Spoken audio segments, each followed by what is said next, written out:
Bismillahirrahmanirrahim. Assalamualaikum warahmatullahi wabarakatuh. Perkenalkan, nama saya Ulita Rizky, mahasiswa kesejahteraan sosial UIN Alauddin Makassar dengan NIM 50900122076. Pada kesempatan kali ini saya bertujuan untuk memenuhi mata kuliah Psikologi Sosial bagi Kesejahteraan Sosial dengan dosen pengampu Dr. Usman Noyer, SAG MAG, dengan judul materi motivasi, sikap sosial, dan prasangka sosial. Pada kesempatan kali ini, yang pertama yang saya akan bahas yaitu latar belakang dari materi kali ini. Menurut Ahmadi, prasangka sosial adalah suatu sikap negatif yang diperlihatkan oleh individu atau kelompok terhadap individu lain atau kelompok lain. Contohnya, prasangka sosial yang dapat muncul ketika seorang mahasiswa baru yang berstatus sebagai mahasiswa pendatang memiliki perbedaan budaya, bahasa, atau latar belakang etnis yang berbeda dengan kelompok mayoritas di lingkungan kampus. Hal ini sesuai pernyataan Kadri yang menyebutkan bahwa prasangka disebutkan karena tuntutan lingkungan, perbedaan kelompok, kebiasaan seseorang yang dirasa tidak wajar, dan pengalaman menyakitkan. Yang kedua yaitu pengertian psikologi sosial. Psikologi sosial adalah ilmu yang mempelajari interaksi manusia dengan lingkungan sosial. Psikologi sosial memiliki aspek penting dalam memahami perilaku dari individu yang berkaitan dengan sosial.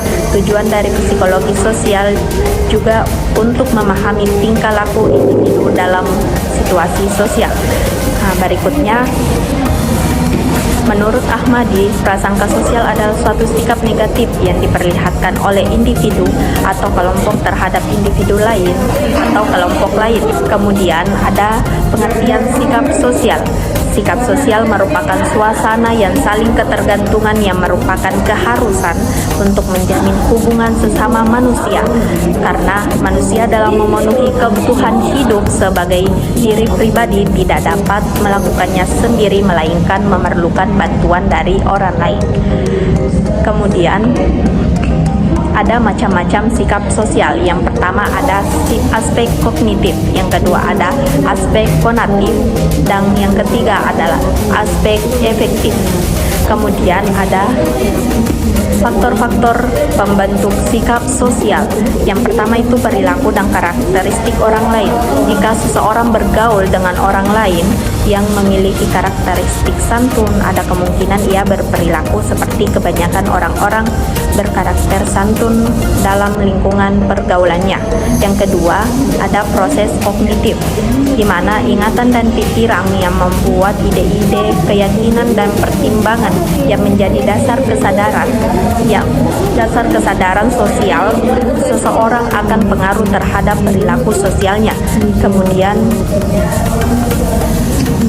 ada faktor lingkungan. Lingkungan alam dapat mempengaruhi perilaku sosial seseorang dalam bergaul dalam kehidupan sehari-hari. Yang keempat, ada latar budaya sebagai tempat perilaku dan pemikiran sosial itu terjadi.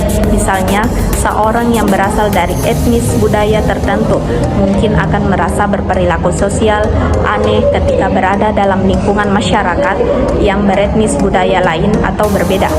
Kemudian ada kesimpulan dari materi penjelasan kali ini, yaitu yang pertama adalah psikologi sosial adalah ilmu yang mempelajari interaksi manusia dengan lingkungan sosial. Psikologi sosial memiliki aspek penting dalam memahami perilaku dari individu yang berkaitan dengan sosial. Tujuan dari psikologi sosial juga untuk memahami tingkah laku individu dalam situasi sosial. Yang kedua, ada dukungan sosial, adalah adanya nasihat, motivasi, arahan, dan menunjukkan jalan keluar dari orang-orang terdekat yang biasanya diberikan pada saat sedang dalam masa terpuruk. Yang ketiga, sikap sosial merupakan suasana yang saling ketergantungan yang merupakan keharusan untuk menjamin hubungan sesama manusia, karena manusia dalam memenuhi kebutuhan hidup sebagai diri pribadi tidak dapat melakukannya sendiri melainkan memerlukan bantuan orang lain. Sekian dari saya akhiri dengan ucapan akhirul kalam wallahu muwaffiq ila aqwamit thariq. Wassalamualaikum warahmatullahi wabarakatuh.